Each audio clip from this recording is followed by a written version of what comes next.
how much money could you have earned in an extra 5 days of work? Make your time count.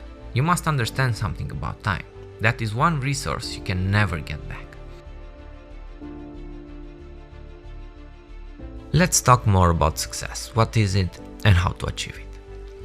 Success means different things for different people. For some people, success might mean $100 million in the bank. For another, it might mean 1 million only. For some, it might have nothing to do with money. Success means different things for different people. Some might say success is the perfect balance between work and family, and that is where I'm at. My dream was to have a portfolio of businesses that will allow me to work 10 hours or less a day, but be very profitable. So when it's time to spend time with the family, when we would go on vacation, we could go anywhere we wanted, do whatever we wanted, stay in a nice hotel, live the good life. But I considered myself successful halfway through the journey. There was this moment in my career. I had a few profitable businesses. I was working way more than 10 hours a day though. And that special vacation with the family was always postponed for the next year. And this year, instead of the long 3 weeks overseas vacation, we'll have a weekend getaway sightseeing the national park. Sacrifices. If you think you will build up wealth waking up at 9:30 in the morning, oh boy, you are in for a shock. Do you know the only scenario you would build up wealth and wake up at 9:30 a.m.?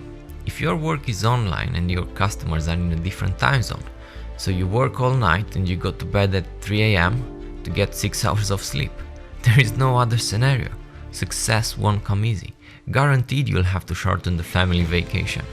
Those are the kind of sacrifices your dream demands. To be frank, your dream will take up pretty much all your time. So I was doing alright financially. I had a bunch of cool cars, big house, swimming pool, a bunch of expensive suits, and what got me all that was my own ambition and hard work. I will always have that. Anything can happen. Even if I were to lose everything, I would still have my dream and ambition and get back to work, build up again.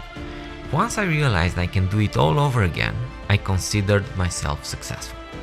From there on, I became more successful.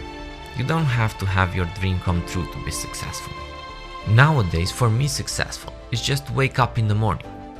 If you woke up this morning, you are successful. You can do whatever you want. It all depends on you if you stay successful or you become less successful by hitting that snooze button. Oh, that snooze button, many call it the dream crusher, because that's literally what it is. Because each 15 minutes snoozed means 15 minutes work less towards your dream. 10 less offers sent out, 5 less messages answered on your website. Whatever could have been accomplished in those 15 minutes turned into a tomorrow job. And that's the blueprint on how not to be successful. Turn today's job into tomorrow's job. And let's not kid ourselves over here. We all hit that snooze button at least a couple of times. Imagine how much you could have accomplished in 30 minutes. And it's not just 30 minutes. It's half an hour lost each day, and that adds up to 5 8-hour shifts in 1 year. Do you understand why that snooze button is so damaging for your career, for your dreams? It's not 30 minutes. Look at the bigger picture. How much money could you have earned in an extra 5 days of work? Make your time count. You must understand something about time. That is one resource you can never get back. The most important piece of advice I could give entrepreneurs out there is manage your time to the minute. Know exactly what you need to be doing 11:25 next Thursday. Use technology to be a better keeper of your time. Plenty of apps out there that will help you achieve that. And the next best advice I can give entrepreneurs is ask. Ask anything you do not know. Sometimes you feel the need to ask a question that might seem stupid. Doesn't matter. Just ask the damn question. You have a lot of information at your fingertips. Type the question in Google. Ask the question anonymously on a forum if you are that ashamed to ask stupid question. But never let the curiosity unanswered. Ask. The answer to that question might help you go in the next gear and unlock another small accomplishment. And now you have the occasion to celebrate that small accomplishment. And remember that celebrating your accomplishment is very important. You let that dopamine level increase with every victory you have.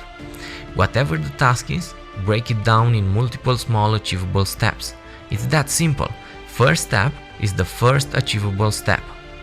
You might say, yeah, but I currently earn minimum wage, I have zero savings, and not only that, I have a credit card I need to repay. Notice, your situation is not the worst. There is always someone out there who got it way worse than you. But to that I say, first of all, it's your fault. But if you find yourself in that predicament, the first step is easier to find than you would imagine. Pay off the credit card, ASAP. Think about it. If you have a credit card at 20% interest and you borrowed $5,000, you are paying $1,000 in interest in 1 year. That is almost $100 a month out the window, poof, gone. And what are you getting out of that? You are paying that just because you weren't the best steward you can be to your money. And learn this. This is important, very important actually. You have to be able to manage the money you've got before you are able to manage a bigger sum of money coming your way. If you are not a good steward to your money now, you won't be one if you get more money either. Let's say you win the lotto. Now you get $300,000 overnight. You will most likely go through that in less than 1 year because you don't know how to be an excellent manager to your money. Oh, but I barely cover my bills. How can I manage nothing? I get that. We all need more money.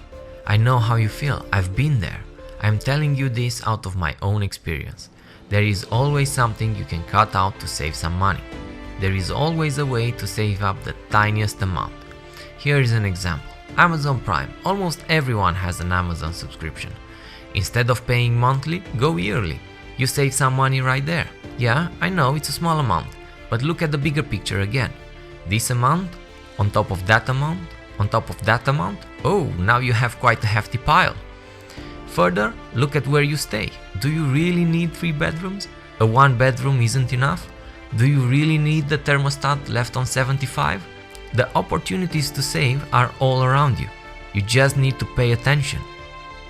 You have to get in the habit of saving money. Start with the smallest amount, but do it. Do it now. If you do not have goals set yet, you'd better set some. You need to set a long-term goal. This is your dream, the one thing you wish for the most in your life. If you do not know what it is, don't worry. Just write down whatever comes to mind. This is not set in stone. You can adjust and readjust and completely reset your dreams as you go along.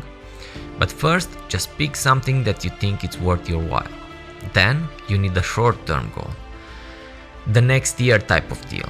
By next year, I want to save $10,000, for example. And then, you need a very short-term goal. Something that you can check off the to-do list by next week. Now, you must find a way to accomplish those goals. Break them down in small steps. So small, you can achieve them quick. Doesn't matter if the idea doesn't look like a bright idea. Just start chasing something. Because while getting prepared for that not so great idea, you will learn new skills, find better ways to do stuff, acquire knowledge, and you will uncover the next opportunity. Now, armed with those previous experiences, this idea will take you further than the one before, and the next one even further, until you reach that brilliant idea that will bring you joy and abundance. Speaking of dumb ideas, let's not forget someone made a fortune selling rocks. Remember Pet Rock? Or that Kickstarter user that raised hundreds of thousands of dollars to make a potato salad. So should you care about the naysayers? I would say no.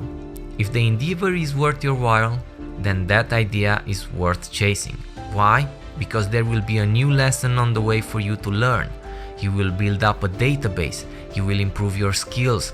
Basically, you will get ready for that one great idea that will make you a millionaire one day. Do you think the potato salad guy didn't have naysayers? I'm sure he was told that's a waste of time. People told him that's a stupid idea. Why did he do it though? Most probably because that's the best idea that he had he could take action on.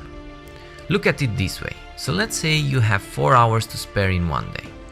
What are you doing in that time? Playing video games, watching TikTok or Instagram reels?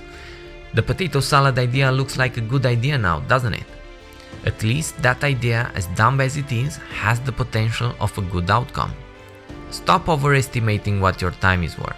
If you have an idea that will bring you $5, go do it. It is time way better spent than scrolling through reels on Insta. So there you have it. Don't listen to the naysayers. Take action. Do it now.